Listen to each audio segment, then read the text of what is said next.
agradecer o convite do chefe do serviço, o doutor Elânio, o diretor do hospital, o doutor Enzo, e o doutor Jorge, por me convidar a fazer esta aula de gemelaridade, não? São muitos slides, mas vai ser muito rápido, a coisa vai ser muito mais dinâmica. Na verdade, o estudo de gemelaridade é uma coisa que dá para fazer uma semana de aula, não? Eu compilei a parte mais fundamentais, principalmente, eu não quero que vocês saiam daqui, sobretudo residentes, sendo especialistas em gemelaridade. O único objetivo é que você saiba como conduzir e aonde encaminhar em caso que aconteça algum achado, não? E como é o segmento desses pacientes, porque na verdade gemelaridade é um mundo, não? Como eu faço para tirar essa tela daqui para colocar?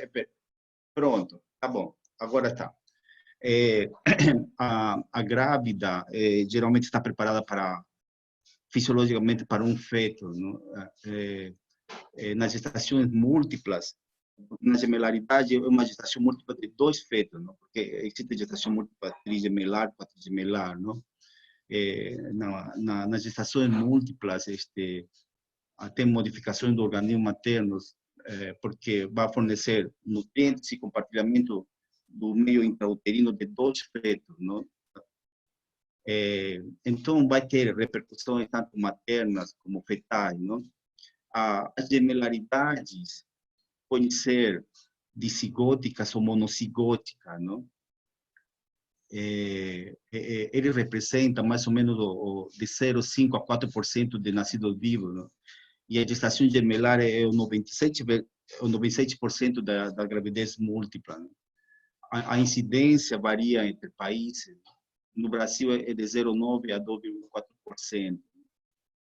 Os fatores associados, a idade materna avançada, o uso de indutores da ovulação, ou reprodução assistida, na área geográfica, sobretudo na região da África, a etnia, paridade, são mais frequentes em multípara, histórico familiar, ou pacientes com índice materno maior, índice de massa corpórea maior de 30, não? Ou uma altura uterina maior ou igual de 1,64 m, ou baixa condição socioeconômica. Esses fatores são mais importantes nas gravidez dicigóticas. Nas monocigóticas, é mais que todo, está relacionado a fatores genéticos e a FIV, não? Das gestações gemelares, 75% são dicigóticas e 25% são monocigóticas, não? Aquelas gravidez que a gente chama espontânea, não? Então, nos tipos biológicos, tá? Como a gente sabe, 75% delas são gravidez de tipo dicigótica, não? O que é uma gravidez dicigótica? A gravidez dicigótica gemelar é aquela que houve fecundação de um ovo e de um espermatozoide por vez, ou seja, houve uma fecundação simultânea em um compartimento uterino, não? Elas são mais frequentes, representam 75% das gravidezes, não?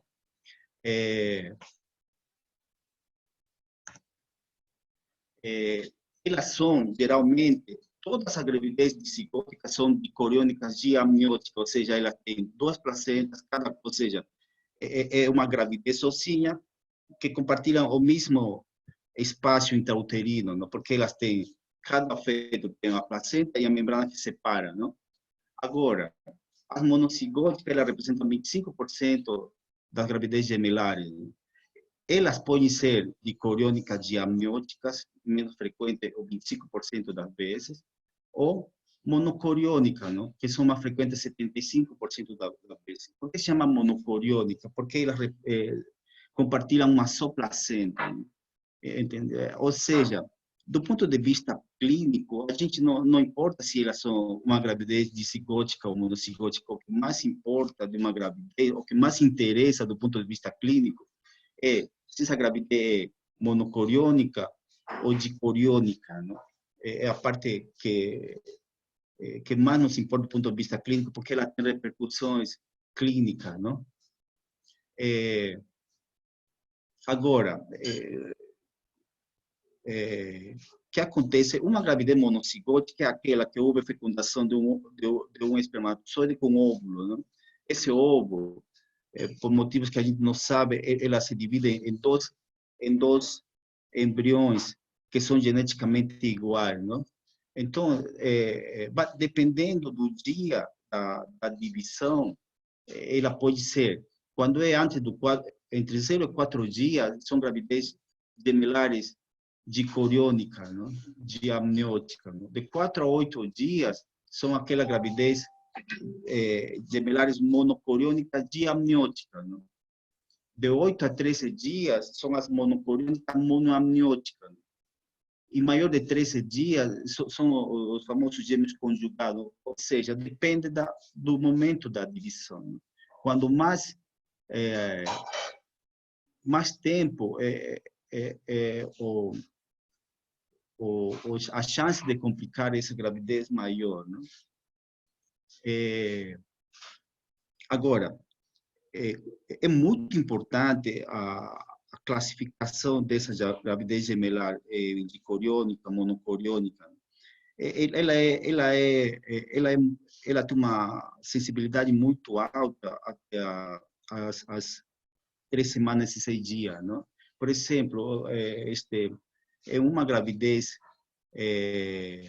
dicoriônica com um feto de mais ou menos 5 semanas, a gente vai ver essa separação, não? Praticamente você vai ver como se tivessem 2 sacos gestacionais separados, não? E nas gravidez monocoriônicas, a gente vai ver, mais que todo, por exemplo, 2 vesículas que compartilham o mesmo espaço de saco gestacional, não? Com 5 semanas, tem vezes que é muito difícil ver a amnionicidade. Se a gente não vê a amnionicidade com 5 semanas, com 3 semanas, a gente consegue ver por via transvaginal, não? Conforme vai passando a idade gestacional, por exemplo, no morfo do primeiro trimestre, a gente vai ver o sinal da lambda na gravidez dicoriônica e o sinal do T na gravidez monocoriônica, não? Ela tem uma sensibilidade de 97%, não? E o que acontece? Em placentas fundidas, esse sinal de lambda, em a paciente dicoriônica, ela pode desaparecer 7% das vezes, não? No segundo trimestre, no 7%, ou seja, você vai ter dificuldade, tem vezes que você vai ter dificuldade de avaliar esse sinal de lambda, sobretudo quando você tem uma gravidez dicoriônica nas quais a placenta está fundida, não? A literatura tem literatura que recomenda medir essa membrana, não? Geralmente uma dicoriônica, essa membrana mais que todo mede maior de 2,4 milímetros, não? E a monocoriônica é uma membrana que mais ou menos mede 1,6 milímetros. Mas, como a gente vê, é muito melhor, a sensibilidade é muito melhor até o morfo do primeiro trimestre, não? Entendeu? Então, nas gravidezes monocoriônicas, elas podem ser diamnióticas ou monoamnióticas, não? Então, geralmente a gente, 85% das vezes, você vai ver uma gravidez dicoriônica, nas quais você vai ver 2 vesículas vitelinas, não necessariamente, não? Tem vezes que 15% das vezes você não vai ver, você vai encontrar uma vesícula vitelina, não? E geralmente você vai ver com 5 semanas 2 vesículas vitelinas distantes, não? E quando é monoamniótica, geralmente essas vesículas estão juntinhas ou é única, não? É mais frequente essa forma de apresentação com 5 semanas, não? e conforme com 8 semanas, a gente vai ver, já começa a ver o amnion, né? Nas diamnióticas, a gente consegue ver a separação dos amnions, né? E na monoamniótica, você vai ver dois embriões que compartilham o mesmo espaço amniótico, né? Dentro da gravidez monoamniótica, a gente também pode diagnosticar a gemelaridade imperfeita, não? Quando aqueles estão juntinhos, não? Praticamente podem compartilhar o mesmo tronco, podem compartilhar o mesmo tórax, dependendo da forma de apresentação dessa gemelaridade imperfeita, não? Mas a gente consegue diagnosticar a gemelaridade imperfeita no primeiro trimestre, não?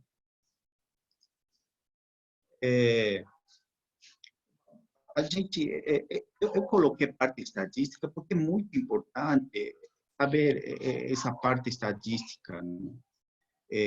Para que vocês vejam que a gemelaridade é o mundo, não? A mortalidade perinatal é 6 vezes maior em relação à gravidez única. A mortalidade fetal e a neonatal são de 3 e 8 vezes mais frequente em relação à gravidez única, não? A taxa de mortalidade perinatal é de 26,1 por mil nascidos vivos e a taxa de mortalidade neonatal é de 15,7 por mil nascidos vivos entre os gêmeos. Então, uma gravidez gemelar aumenta o risco de parto prematuro, malformações fetais e alterações de crescimento fetal. A sua vez, isso de ali vai produzir parto prematuro, não? O parto prematuro global tem uma prevalência de 5 a 18% a nível mundial, não? Sendo que o Brasil ocupa o 10º lugar, não? Dentro das gestações gemelares, o parto prematuro tem uma prevalência de 51%, não? E parto menos de 32 semanas acontece em 14% dos gêmeos. Como estamos vendo, é uma gravidez que é muito frequente os partos prematuros, não? E a prematuridade por si faz que ele possa ter efeitos perinatais adversos, não? Então, a gente sabe que essas causas de prematuridade podem ser maternas, ou da gravidez mesmo própria da fetais, não? E pronto. A parte de tudo isso de ser gêmeos, também temos complicações inerentes à própria condição gemelar em relação, por exemplo, às gravidez monocoriônicas. As gravidez monocoriônicas, elas têm uma chance de complicar, não? Própria dessa gravidez monocoriônica, por exemplo, o síndrome de transfusão fetal, o TAPS, TRAP, que é uma perfusão arterial reversa, uma restrição seletiva intrauterina ou morte de um gêmeo, não? São essas complicações próprias, inerentes à gestação monocoriônica, não? E nas gestações monoamnióticas, elas aumentam a chance de complicação por entrelaçamento do cordão umbilical, né? Que está associado com 40% a 80% e uma alta taxa de mortalidade perinatal, né? Como a gente também sabe que dentro da gestação monoamniótica, a gente também pode encontrar os gêmeos conjugados, que é uma rara apresentação, não? De 1,5 por 100 mil nascidos vivos, né? A sua vez, esses gêmeos, se eles nascem prematuros, eles têm mobilidade neonatal, como hipotermia, ou síndrome de desconforto respiratório, hemorragia intraventricular, enterocolite necrosante, hipoglicemia e retinopatia da prematuridade, né? Essas complicações próprias da prematuridade, que são muito frequentes nos gêmeos, na gravidez gemelar, não? Então, eu coloquei aqui, a gente falou tanta coisa que eu coloquei aqui um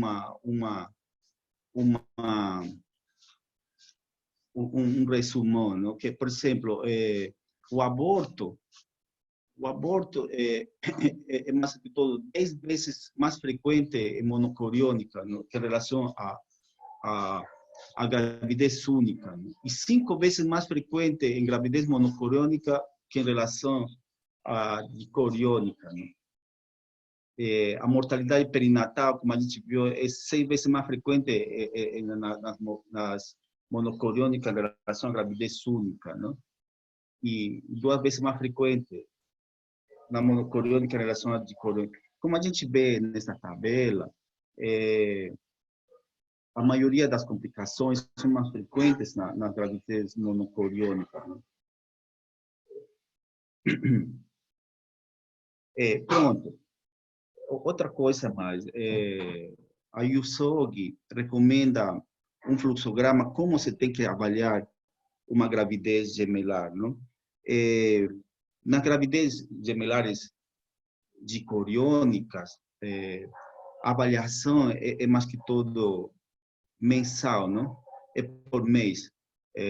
A primeira ultrassom é para datação, depois o morfo do primeiro entre 11 e 14 semanas, nas quais a gente tem que especificar, o mais importante é a especificação da cronicidade e o screening de aneuploidia, não?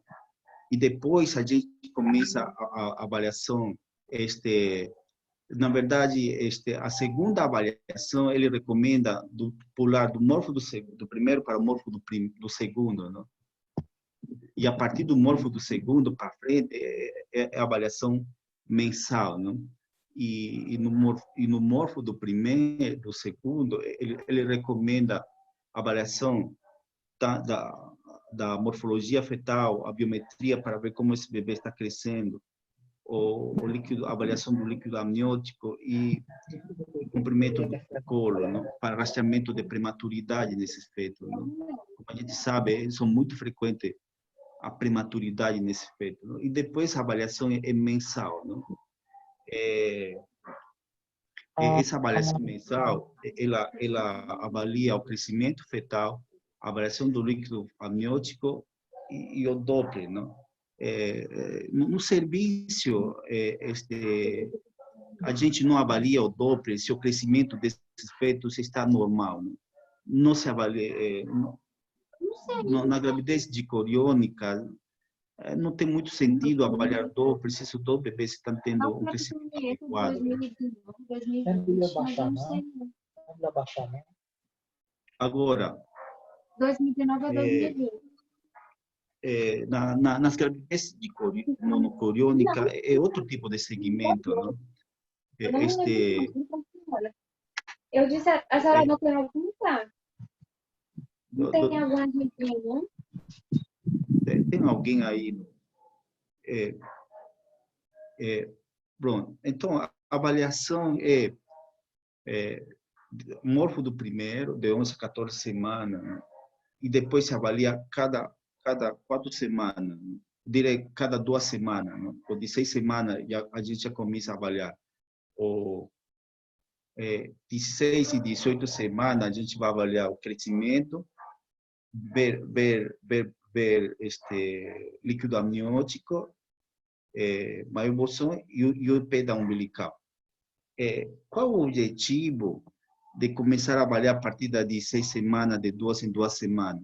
O objetivo dela é reconhecer as complicações próprias da monocorionicidade, no que são o síndrome de transfusão, a restrição de crescimento, ou um TRAP, no? Que são complicações que podem acontecer nesse tipo de gravidez. No? Por isso, você, com 16, 18 semanas, você já começa a avaliar o IP da umbilical e o maior bolsão, no? O líquido amniótico e o crescimento, porque ele te vai dar uma ideia como está o crescimento desses bebês, se está tendo transfusão, entendeu? E principalmente isso, não? Então, e depois com 20 semanas você faz o morfo, você acrescenta a partir de 20 semanas o pico sistólico da cerebral média, não? A parte, os Doppler que a gente só usa, como você vê aqui, a gente não usa as artérias uterinas, não? A única coisa que se usa é o hípeda umbilical e o pico sistólico da cerebral. Então, é assim que a gente não usa o hípeda da cerebral média. Não? Por quê? Porque não se usa aí? Porque tem vezes que você vai encontrar uma vasodilatação da artéria cerebral média. Não? Só que essa vasodilatação não tem significado clínico nesse tipo de efeito, devido a que, como tem comunicação, você pode encontrar e você não vai ter conduta ante esse tipo de achado. É por isso que é muito assim, pontual. Em gravidez gemelar monocoriônica, você só tem que avaliar pico sistólico para ver se esse bebê tem uma, uma sequência de anemia policitemia, o hípeda umbilical para ver se esse umbilical tem alterações de diástole zero, aumento de resistência, diástole reversa, padrão intermitente, como vamos saber depois, entendeu? Para ver o líquido amniótico te vai dizer se um feto está anidrâmico ou polidrâmico, para ver se tem transfusão feto-fetal. Anatomia detalhada do feto para ver se tem alguma malformação. Não? E, principalmente, uma coisa que a gente pode agir é medindo o colo, não? O colo cervical. Não? E a partir de aí para frente, continua com avaliação cada 2 semanas. Não? E essa avaliação de cada 2 semanas, você vai avaliar como esse feto está crescendo, como está o líquido amniótico, como está o hípeda umbilical e como está o pico sistólico da cerebral. E geralmente a resolução é com 36 semanas, não? Entendeu? Essa forma de ser, como vocês estão vendo, eu queria que vocês gravem isso, essa é a forma de seguimento do gemelar monocoriônico, não? Então, eu quero que vocês saibam que no gemelar monocoriônico não existe só vasodilatação, centralização fetal, essas coisas, porque elas não têm significado clínico, tá? Entendeu? Tá certo? Então, uma coisa muito frequente nesses fetos gemelares é o óbito de um dos fetos, de um dos gêmeos, não? Que é 2 vezes mais frequente na gravidez monocoriônica, não? Que acontece no primeiro trimestre, a gente chama disso o Vanished Twin Syndrome, não? Eles somem, ou seja, eles aparecem e somem, não? É muito frequente você, com 5 semanas, você encontrar, 6 semanas, você encontrar 2 embriões, e quando você vai avaliar o morfo dos primeiros, você só encontra um feto, não? E depois você não vê mais o outro, não? Entendeu? É muito frequente. Não? Nas gestações gemelares, mais ou menos acontece 30% das vezes, não? E na gemelar, 50% das vezes. Então, é uma coisa muito frequente. Não? No segundo e terceiro trimestre, ela já diminui a chance de óbito do gêmeo, não? Na gemelaridade é de 5%, na trigemelar de 17%. Não? Qual é a conduta? Não? A conduta e os resultados adversos perinatais vai depender do momento do óbito e do tipo de corionicidade. Não? Porque o que acontece é que quando um feto é dicoriônico, como são 2 compartimentos diferentes, sem nenhuma comunicação, o grande problema dele é o início de trabalho de parto prematuro ou aborto. Não? No caso que se são monocoriônicas, nas monocoriônicas, geralmente existe comunicação vascular entre os 2 fetos, e se um deles falece, principalmente a partir do segundo trimestre, ela vai produzir, a parte de um aumento de trabalho de parto prematuro, ela pode produzir dano neurológico do feto, do segundo feto, ou vai produzir a morte do outro feto, não? E como se vê, esses danos neurológicos produzem no momento da morte do de um dos gêmeos, não? Ele vai produzir uma hipotensão acentuada. Essa hipotensão acentuada vai produzir um AVC de tipo isquêmico, não? E depois as sequelas neurológicas que depois vamos encontrar devido a esse AVC isquêmico fetal, não?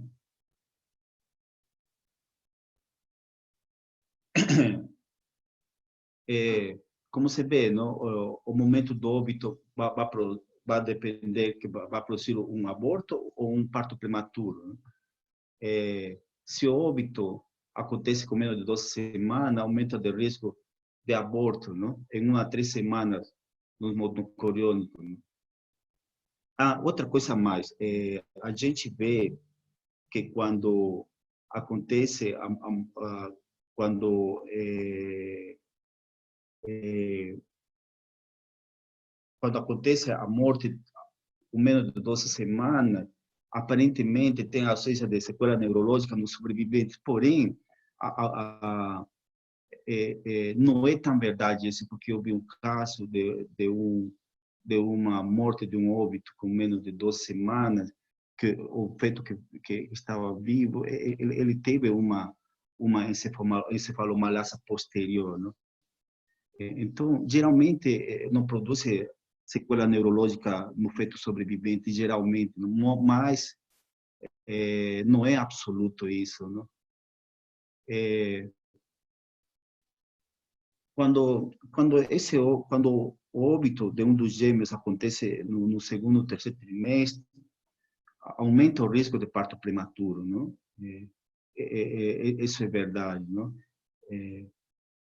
E, como se sabe, a gente falou que a parte que vai aumentar o risco de parto prematuro, a gente vamos ver que se é monocoriônica, vai aumentar a chance da morte do outro bebê ou deixar sequela neurológica, não?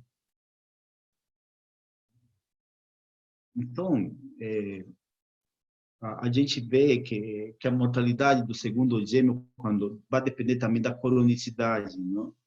Que é muito mais frequente nas gravidez monocoriônicas, né?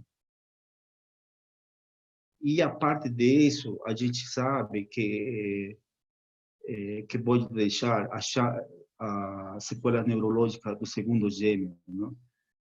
É frequente nas monocoriônicas. Agora, vamos para crescimento discordante. Eu vou passar as patologias mais frequentes, tá? E eu não peguei todas as patologias, senão as patologias mais frequentes e de acordo a como está, como se tira a discordância do peso, não? A discordância do peso se faz por meio de uma peso, o feto maior menos o feto menor dividido por el peso do feto maior e multiplicar por 100, ele te vai dar uma discordância de peso, não?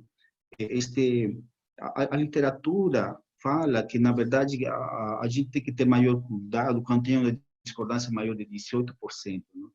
Porque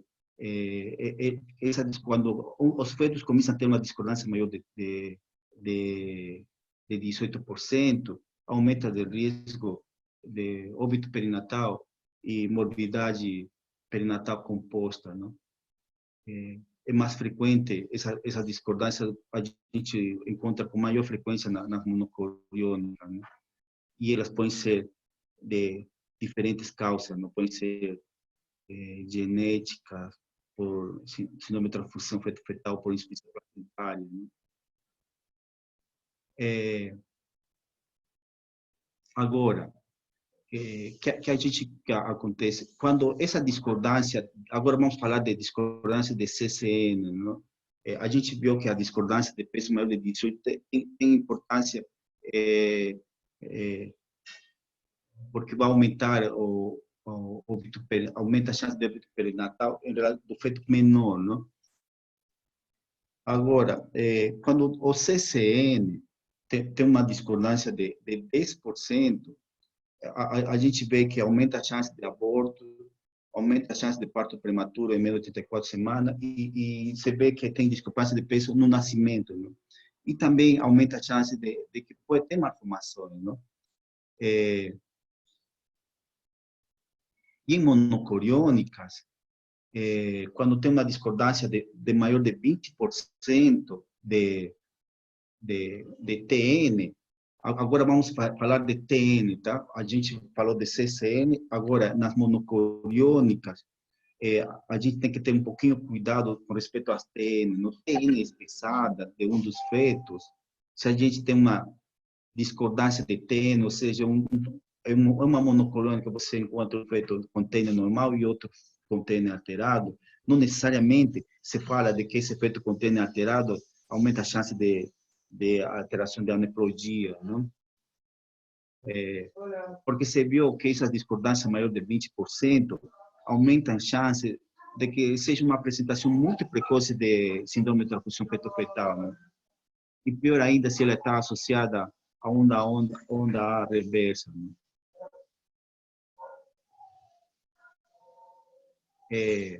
Pronto. É o seguinte, tá? Nas gravidez dicoriônicas, a gente usa o protocolo da restrição de feto único, no, que o doutor Edson falou o domingo, restrição de crescimento. Esse protocolo a gente usa na gravidez dicoriônica, tá? Nas quais, quando o feto tem menos de 20 semanas, quem manda na conduta é o feto maior, não? E maior de 26 semanas, quem manda na conduta é o feto menor, não? A gente viu que este foi o protocolo DEF em relação à restrição de crescimento em fetos únicos, não? E depois, em 2019, saiu um procedimento DEF para critério de diagnóstico de restrição em gravidez gemelar, não? Essa em gravidez dicoriônica, como critério isolado, é um peso abaixo do perceptível 3, não? Ou dois parâmetros, ou dois critérios, não? Pelo menos dois critérios contribuintes, não? Que pode ser um peso fetal abaixo de 10, uma discordância de peso maior ou igual a 25, ou uma alteração da umbilical maior que percentil 95, não? E nas gestações monocoriônicas, o critério isolado é um peso fetal abaixo do percentil 3, ou pelo menos dois parâmetros contributórios, não? Um peso fetal abaixo do percentil 10, uma circunferência abdominal abaixo do percentil 10, uma alteração da umbilical maior que o percentil 95 e uma discordância de peso de 25%. Como a gente vê, para a classificação de restrição em gravidez gemelar, não se usa critério da artéria uterina, tá? A artéria uterina não tem critério aqui para diagnóstico de restrição em gemelaridade, não? Tanto na gemelaridade dicoriônica como na monocoriônica, não? A fisiopatologia da restrição seletiva de crescimento intrauterino e monocoriônica são duas, não? Como é uma placenta só, a fisiopatologia é compartimento do bolo placentário em forma desigual, não? Então, tem maior bolo, o bebê maior, e o bebê menor tem menor bolo, não? Então, é um compartilhamento assimétrico do bolo placentário, não? Essa fisiopatologia mais acrescentada as anastomoses vasculares dos dois fetos, não? Porque elas têm compartilhamento chão de vaso, não? Tem comunicação de vaso entre eles, não? Então essas duas coisas fazem a fisiopatologia da restrição desse crescimento seletivo nas monocoriônicas, não? Então, quando a gente fala de monocoriônica, a gente fala não de estágio, não?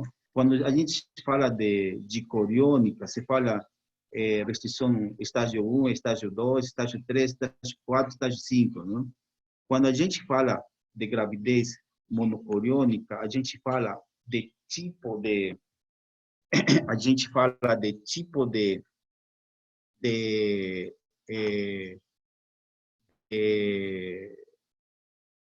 de restrição, não? A gente fala tipo de restrição. Então, a gente já viu a classificação DEF das restrições. Então, Gratacois, ele, em 2007, é um cara muito observador e inteligente, não? Que ele falou, não, vamos classificar as restrições seletivas, não? Então, ele classificou as restrições seletivas em relação à discordância de peso e do líquido amniótico e do padrão Doppler da umbilical, não?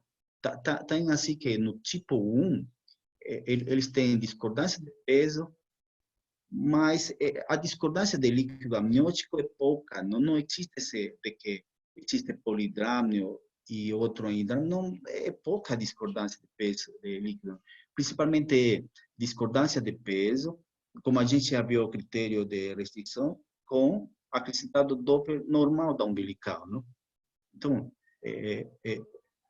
a gente aqui vai usar tipo 1, os critérios DEF do 2019, com artéria umbilical normal, não? Tá certo?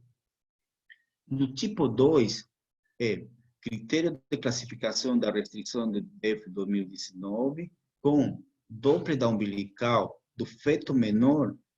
A gente, aqui em relação ao feto menor, tá? Do feto menor com diástole zero ou diástole reversa, padrão contínuo, não? Ou seja, é sempre um padrão contínuo esse, que é padrão diástole zero, diástole reversa, não? Então, esses são o tipo 2, não? E o tipo 3 é classificação da restrição pelo procedimento DEF de 2019, com padrão intermitente da umbilical do feto menor, não? Como você está vendo aí, para a gente,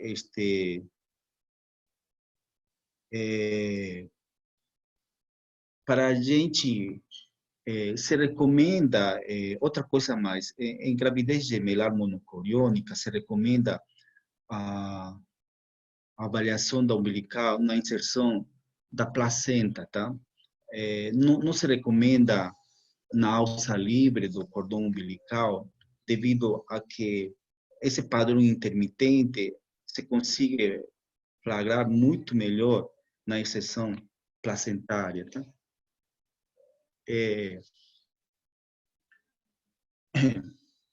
Como se vê aí, quando maior o tipo, maior essa diferença de compartimento da, da, da,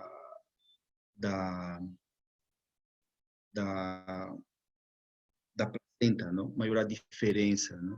E outra coisa mais, o padrão Doppler vai estar em relação à anastomose, porque esse tipo de anastomose são de tipo artério-arterial, não? Superficiais. Só que no padrão, no tipo 3, são anastomoses artério-arteriais de tipo calibrosa, não? Por isso esse padrão para frente e para trás, não? Devido a essa anastomose calibrosa, não? De artério-arterial, não?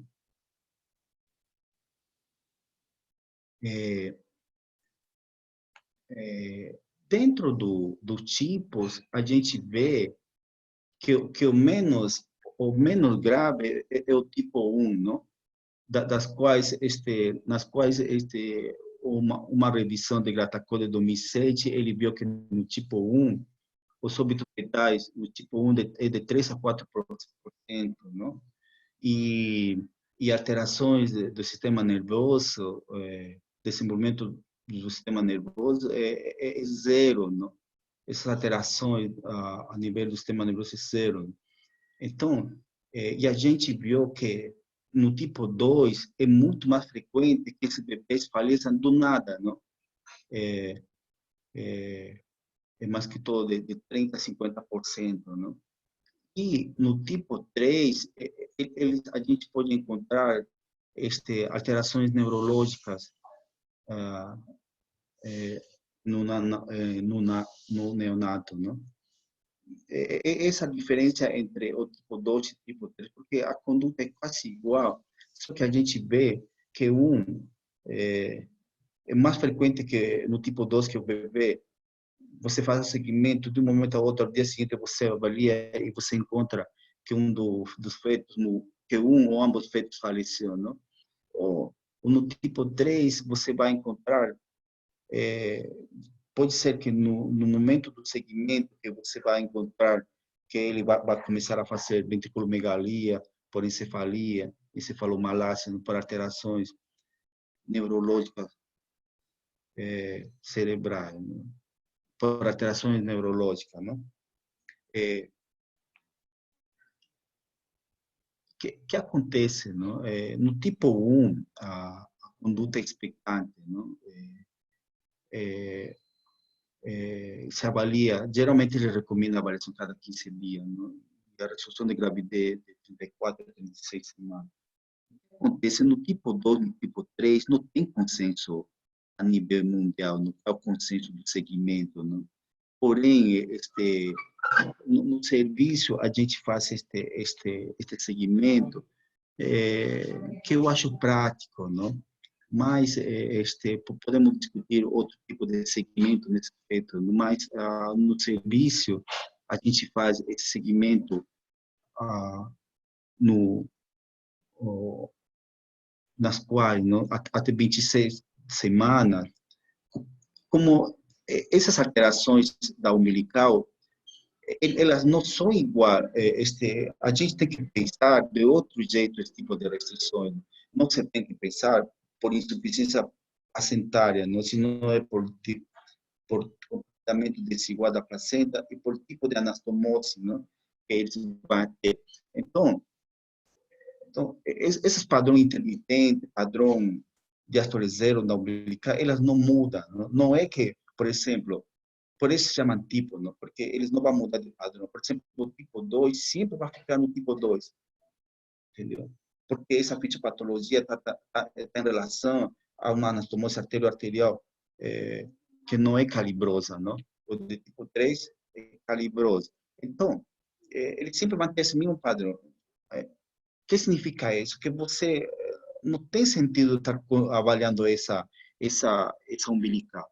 Você a classificou e ter certeza que é isso, não faz sentido avaliar a umbilical, porque geralmente eles não mudam. Não? A avaliação desse efeito é principalmente pelo duto venoso. Não? Avaliar semanalmente esse duto venoso e até as 26 semanas. Não? E de 26 semanas para frente é diário. Não? Porque eles começam a trabalhar diariamente a partir das 26 semanas? Pela viabilidade, não? Porque outros serviços, feito a partir de 26 semanas, é viável. Não? E tem vezes que nós, quando vemos que, que um bebê com 26 semanas, a UTI está, está lotada, a gente tenta se adequar à realidade, não?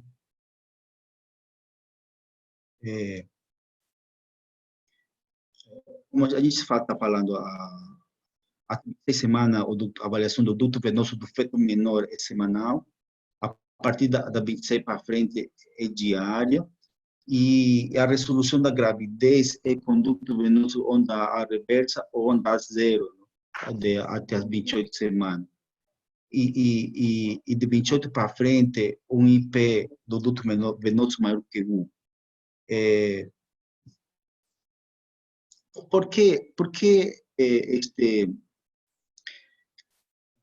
agora a pergunta é, por que a gente não usar como usa o pessoal do Barcelona, um IP maior de 95, né? Porque tem um trabalho brasileiro que é muito interessante, que eles avaliaram o IP do duto venoso e o e a acidose fetal, não? E eles viram que quando o IP é maior que 1 do duto venoso, 50% desse feto está com acidose metabólica. E quando a relação é maior, o IP acima do perfil 95, é menos essa possibilidade, não? Então, por isso, é melhor usar um IP acima, um absoluto, não? É um número absoluto, não é percentil, não? Um número absoluto é maior que 1, não? Como estou falando a vocês, é, é, este tipo de conduta não está padronizado a nível mundial, tá? Que acontece, não? Tipo de conduta, quando o diástole zero, quando durante a avaliação você encontra diástole reversa, duto venoso com onda reversa ou onda ausente, você vai ter que intervir, não? Fazer uma coagulação por laser ou oclusão do cordão umbilical do feto menor, não? Só que do ponto de vista legal, no Brasil não está permitido essa oclusão do cordão, não? O que a gente faz é laser, não? Temos que separar essa comunicação entre dois fetos e cada um que se vire pela sua circulação, não? Depois das 26 semanas, parto, né? Quando se altera entre 26 a 28 semanas diastoleal reversa do duto venoso, ou a partir de 28, um IP maior que 1 do duto venoso, né? Enfim, agora, a gente vai falar um pouco das transfusões. Anteriormente, a gente falava o síndrome da transfusão feto-fetal. Só que, na verdade, tanto o TAPS como o síndrome da transfusão fetal são transfusões. Existe uma transfusão de um feto para outro, não? Só que esse tipo de transfusão vai depender do tamanho do vaso, não? Entendeu? Então, anteriormente, esse síndrome da transfusão fetal, agora é sequência TOPS, não? Sequência oligoamne polidramne, não? Por que a sequência oligoamne polidramne? Porque, na verdade, o que acontece, não? A nível placentário, a nível da circulação entre todos, existe anastomoses superficiais, que está mais em relação à restrição, e anastomoses profunda, não?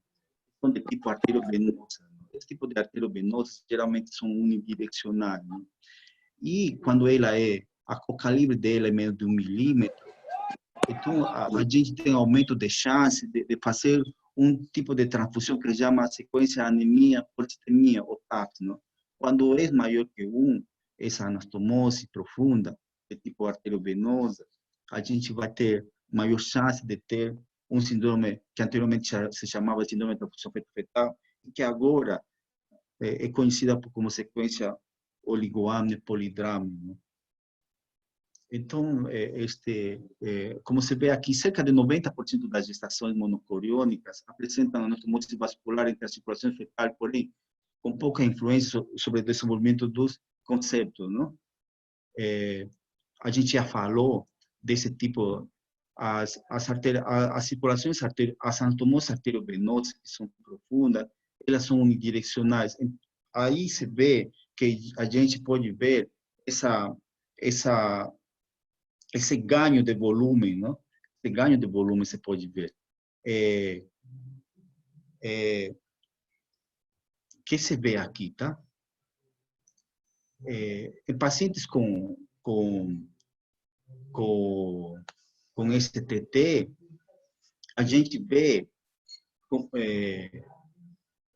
que essas anastomoses, como a gente viu, que são de tipo arteriovenosa, não? Vamos lá. Com STT, eles classificaram o tipo de anastomose, tipo A, tipo B, tipo C, tipo E. O mais importante que se vê que aqueles que acontece que o TOPS, o síndrome de transfusão feto-fetal, elas têm, são mais frequentes essas anastomoses de tipo arteriovenosa, não? Na fisiopatologia a gente vai ver, não? O feto doador vai ser hipovolêmico, diminuição de pouco frequente a anemia, não? Porque aí mais que todo é ganho de volume, não? Pelo tamanho da anastomose. Diminuição da filtração glomerular a nível renal, oligoúria, aneúria e aumento das reninas e angiotensina, não? E no fetorreceptor você vai ver bebê hipervolêmico, pletórico, com aumento da filtração glomerular, poliúria, e esse feto pode entrar em insuficiência cardíaca devido a um aumento da hipervolemia, não? Esse feto aumenta a chance de insuficiência cardíaca congestiva, não? Como a gente falou anteriormente, pode, quando você encontra uma gravidez gemelar monocoriônica, e se dos fetos tem um aumento da translucência nucal e outro não, você tem que pensar que isso pode ser uma manifestação precoce de uma transfusão, de uma sequência oligoano polidrámio, não? Não deve pensar só em alterações cromossômicas, não? Ou em alterações que produzem aumento da TN. Você tem que pensar que pode ser uma apresentação precoce da sequência oligoâmneo polidrámio, não? Como a gente já falou, não? Quintero, em 1999, ele classificou, e até agora, não temos, o que mais se pode, até agora se usa a classificação de Quintero, não? Que ela vem de 1999. O Quintero classificou a sequência oligoano e polidrámio, o famoso síndrome de transfusão feto-fetal, que agora se chama a sequência oligoano e polidrámio. Ele classificou em estágios, não? Das quais, no estágio 1, a gente vai ter diferença de volumes, tanto de bexiga como de líquido amniótico. O doador vai ter maior bolsão menos de 2 centímetros, Doppler normal, não umbilical, e bexiga pequena, não? Mientras que o receptor vai ter um maior bolsão maior que o outro, 20 semanas, maior que 10 depois de 20 semanas, é uma bexiga permanentemente distendida, com Doppler duto venoso normal. Pronto, vamos lá. No doador, a gente tem maior preferência, você dá maior preferência a avaliar a umbilical, não? E no receptor, você tem que avaliar o ducto venoso. Por que você tem maior preferência de avaliar o ducto venoso no receptor? Porque a forma de ver que uma insuficiência cardíaca está tendo alterações hemodinâmicas graves é por meio do ducto venoso. Quando esse ducto venoso está alterado no receptor, significa que ela tem alterações hemodinâmicas graves por uma insuficiência cardíaca, não? No estágio 2, a gente vai ver um estigma. O que é um bebê que está grudado numa parede, ou seja, ele está grudado do ponto antigravitário na parede do útero, não? A gente, tem vezes que você não consegue ver a membrana, não? Porque como está em a membrana, você não consegue ver essa membrana. Mas uma forma de suspeitar de que esse feto tem a membrana é como um feto vai estar contra a gravidade na parede, não? Por exemplo, aqui, o feto está grudado, ou seja, esse feto deveria estar lá, do ponto de vista de gravidade, ele deveria estar lá embaixo, não? Mas não deveria estar no teto, não? Esse feto está no teto, não? Então ele está contra a gravidade, por mais que não veja a membrana, porque tem vezes que você vai ser muito difícil ver a membrana, pelo fato de estar em conta a gravidade, você começa a suspeitar que isso não é normal, não é essa coisa você fecha, não. Isso daqui é um estigma, um estudo. Então, o doador está em hidrâmnio, está com bexiga vazia, porém com Doppler normal, né? E o receptor está polidrâmico, com bexiga distendida, e também com ducto venoso normal, né? Ou seja, tem a hidrâmnia e polidrâmnia no estágio 2. O estágio 3, a gente já começa a ver alterações do Doppler, que podem ser alterações do Doppler tanto do doador como do receptor, não? E no estágio 4, você pode ver um feto hidrópico, ou está hidrópico 1 ou ambos fetos, não? Com as alterações Doppler, o estágio 3, mais a hidropsia de 1 ou ambos fetos, não? E estágio 5 é quando você vai encontrar um feto, a morte de um dos fetos, não? Ou seja, você vai ver um bebê um polidrâmico, outro anhidrâmico, e um está morto, não? A morte de um ou do ambos. Você também pode encontrar que ambos estejam mortos, não? Então, aí você vê a quantidade é um campo, você vê um polidrâmico aqui com uma oligoamnio, não? A variação do Doppler, não? E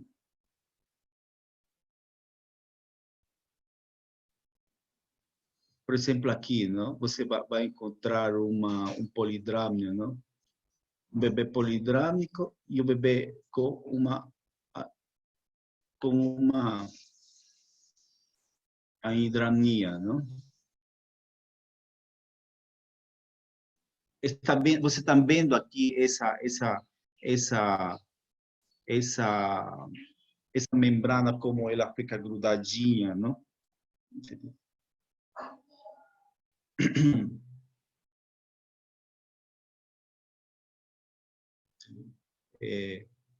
A gente vai vendo, olha,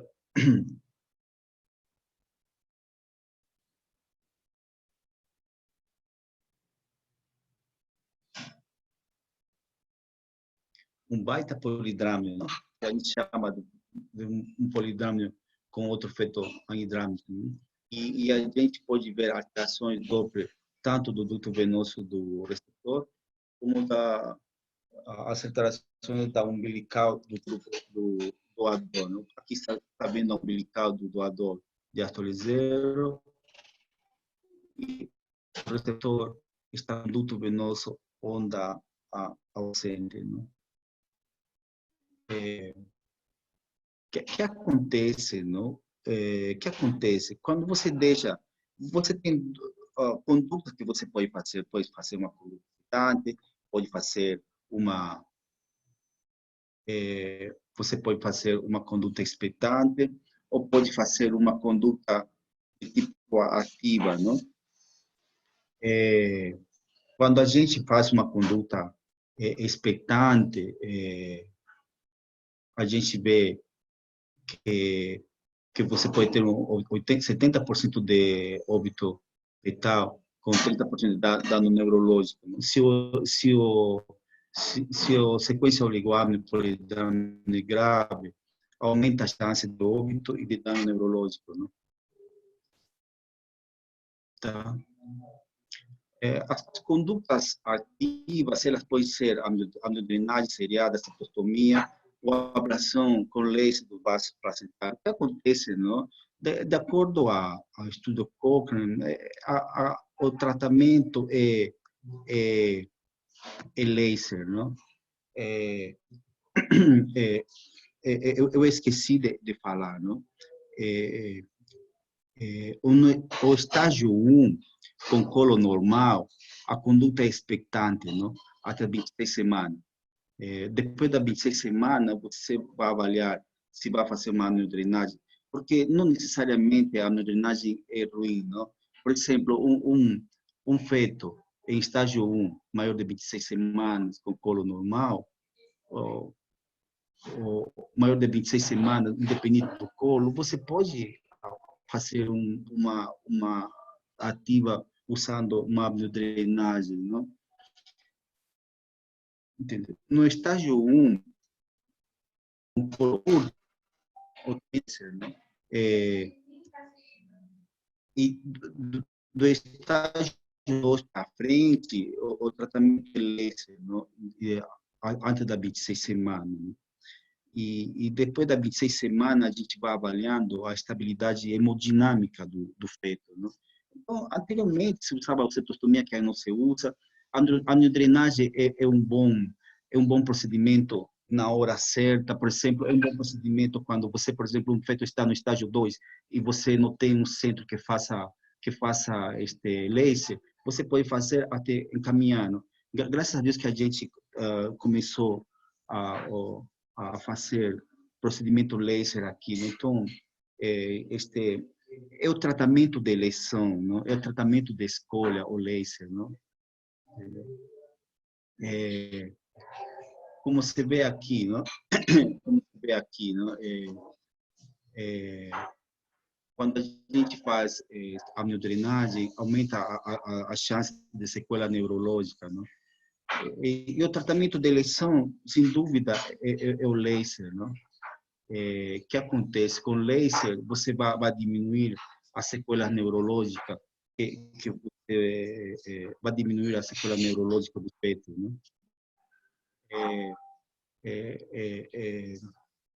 O estudo Cochrane de 2014, ele viu a relação entre a amniodrenagem e laser, e sem dúvida o mais importante deles, esses fetos,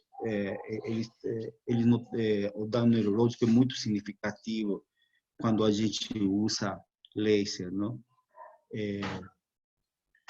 A princípio, você começou em 95, não? Eles começaram a fazer a coagulação não seletiva, depois eles passaram a fazer o procedimento de laser por coagulação seletiva, não? E agora a gente está fazendo laser por meio de método de Solomon, que é a decolonização da placenta, não? Entendeu?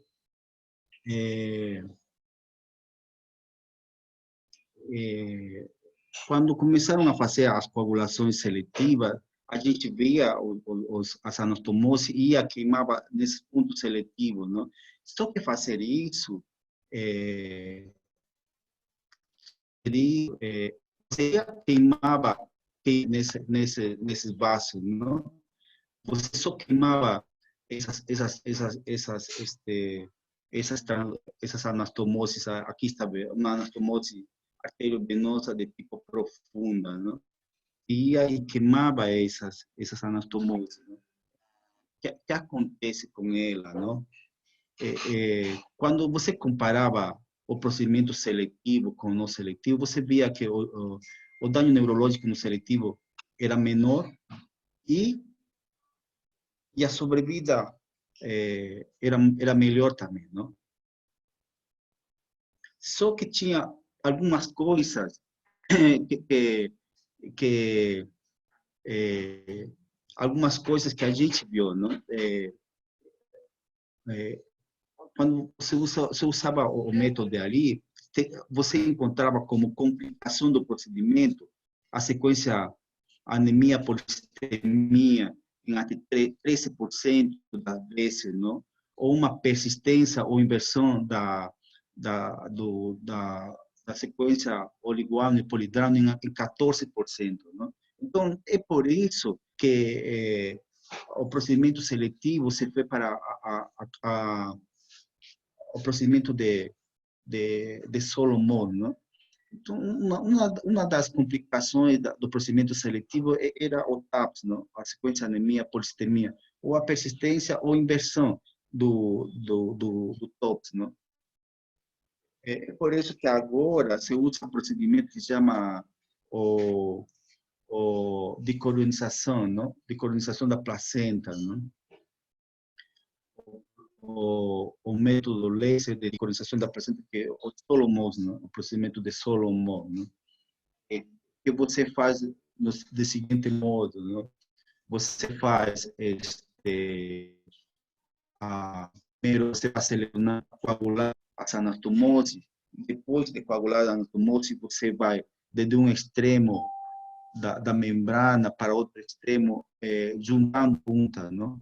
Primeiro você faz a coagulação das anatomose e depois você junta as pontas, não? Coagula assim em forma de juntando as pontas para que você separa essas duas placentas, separa a anatomose e que cada feto se vire, não? Com isso melhorou bastante as sequelas de TAP, não? Agora então você ia assim, você ia queimava as, as anatomoses, não? Você ia e queimava as anatomoses, tá? Você queimava as anatomoses.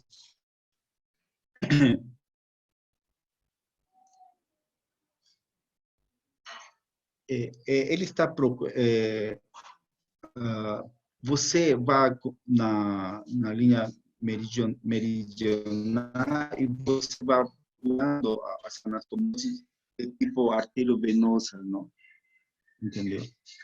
Vai, você encontra, por exemplo, aí, mergulha e sai, não? E você tem que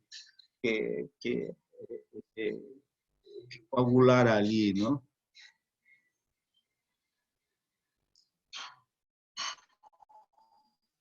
Você vai coagulando a ela, não? Primeiro procurar, esta é a área da membrana, não? Da membrana entre os fetos, não? E depois você vai de um extremo, você encontrou esse extremo e vai juntando essas pontas, não? Vai coagulando a placenta e vai juntando esses pontos que de coagulação, não? Você vai juntando os pontos de coagulação e vai caminhando, não? Qual é o objetivo dele, não?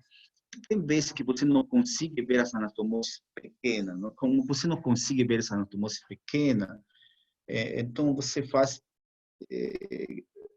calcula isso e diminui as complicações de TAPS e de inversão de TOPS também, não?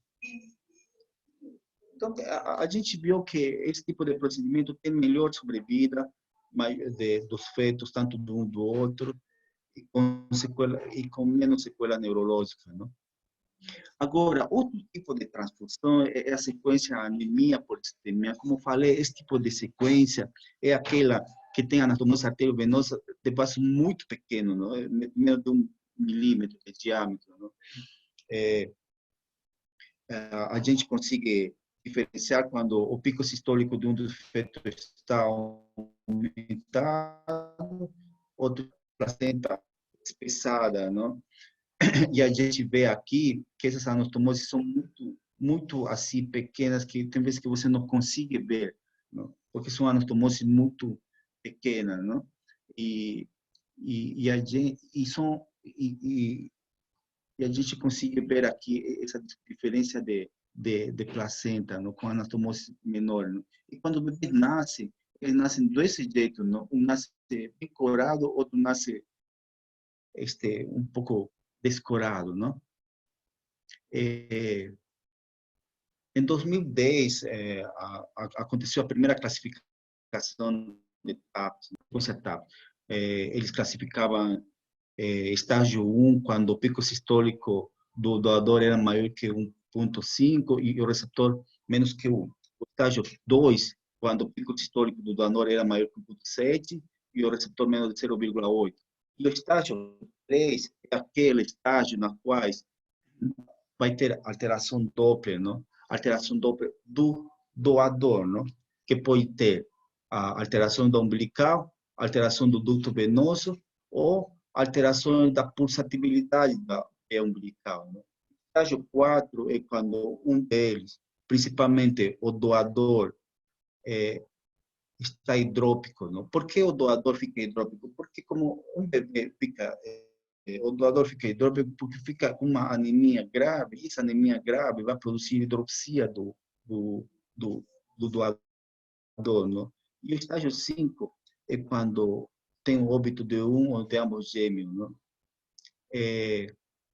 O que aconteceu? Depois, em 2019, saiu um artigo que eles revisaram um pouquinho o diagnóstico, não? E viram que a sensibilidade é uma delta, ou seja, a diferença do pico sistólico entre o receptor e o doador é maior que 1,5, ela tem maior sensibilidade, não? Maior sensibilidade e maior valor preditivo negativo, não? Entendeu? Então, o que acontece, tá? É, ele, o Tolenari também, ele classificou de outra forma também, no que pode estar incluído, ou seja, temos duas formas de classificar por meio desse delta, um estágio 1, delta, ou seja, uma diferença de pico sistólico entre o doador e receptor maior ou igual que 0,5, estágio 2 maior ou igual que 0,7, estágio 3 com esse delta maior ou igual que 0,7, com alterações duplas do doador, não? Estágio 4 com hidroxia do doador, estágio 5 com óbito de um ou ambos gêmeos, não? O que acontece, não?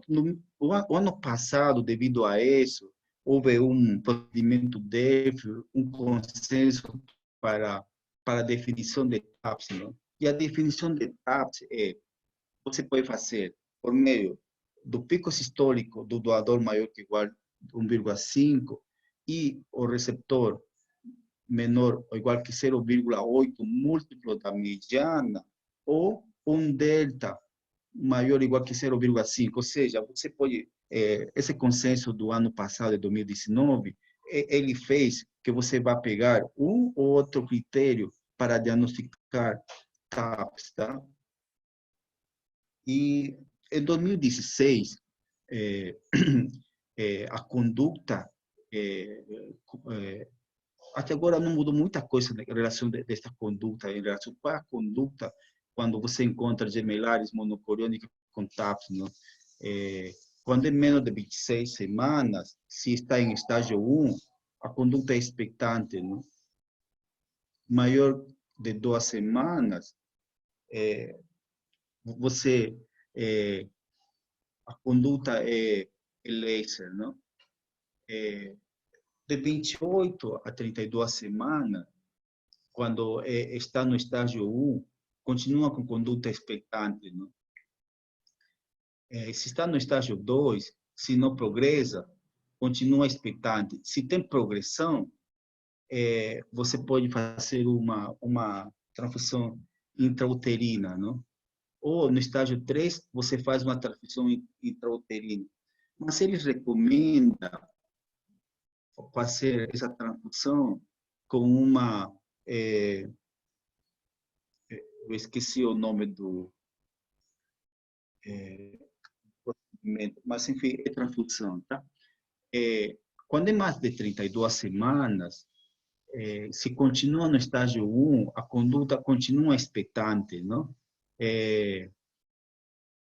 Se está no estágio 2, não tem progressão, continua expectante, não? Se tem estágio 2 ou estágio 3, maior ou igual de 32, maior de 32 semanas, é parto, não? Agora, a gente vai avaliar um pouquinho agora a gravidez monoamniótica, não? Como a gente sabe, essas gravidez monoamniótica, elas têm aumento de chance de mortalidade, mortalidade por entrelaçamento do cordão umbilical, não? É, é,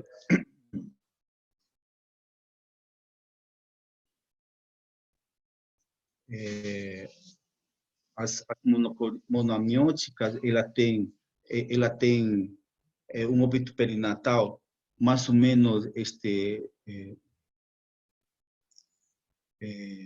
maior, não, que de todas as gravidez, não, que de todas as gravidez de amniótica, não. Então, a gente viu 20% de chance de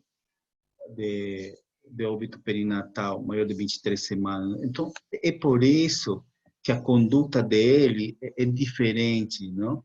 É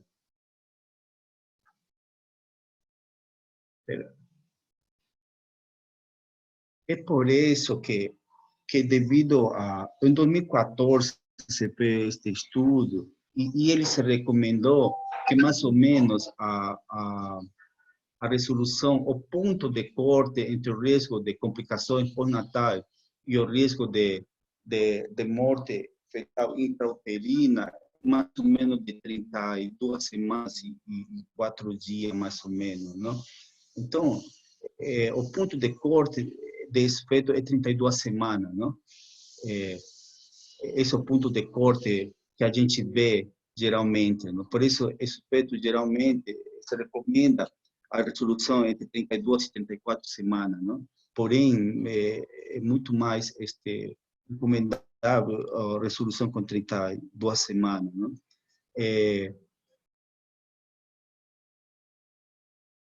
Essas são opções terapêuticas que fazer, que fazer, não? De uma forma menos rigorosa, de mais rigorosa, mas sempre, como a gente falou, a resolução entre 32 e 34 semanas, não? Terminando, esta parte é muito importante, não? Eu coloquei o colo, não? Em relação à avaliação do colo, em relação dos fetos com degemelares, não? E se viu que no morfo do segundo, com um colo de 20, menor de 20, ele é preditor de trabalho de parto prematuro na gravidez gemelar, não? E se viu que o uso de progesterona, ela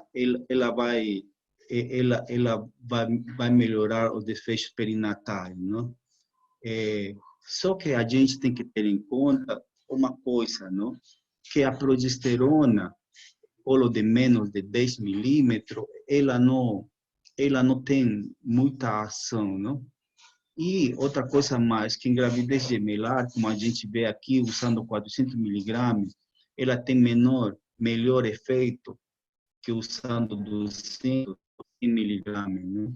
É, é, é uma coisa que sempre devemos ter em conta, não?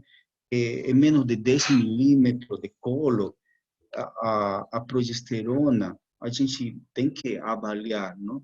É, Saiu um artigo com relação em 2019, não? Com relação à circulação para mulheres com gravidez, é, com gravidez gemelar, uma revisão sistemática e meta-análise que falava que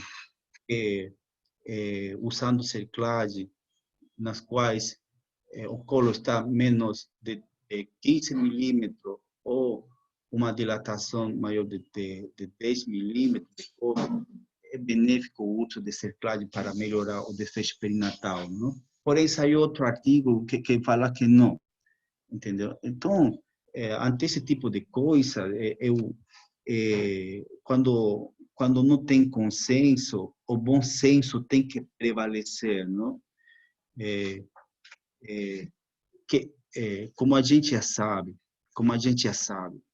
que a progesterona não funciona bem com o colo de leite, e tem vezes que quando você está com 15 milímetros e um paciente do SUS, ou 20 milímetros do paciente do SUS, com uma unidade de terapia intensiva, com uma UTI neonatal lotada, que eu vejo, tá? E a gente não tem micropressário para usar, não? Tem vezes que a gente usa o pressário até em gravidez trigemelar com bom resultado, por mais que não tenha um consenso a nível da medicina, não? Então, ante esse tipo de situações, a gente tem que usar com o que tem, não? Qual é a conduta de um feto, de um gemelar? com 15 milímetros, que você sabe que esse colo pode não responder à progesterona, e com uma UTI neonatal lotada como é da gente,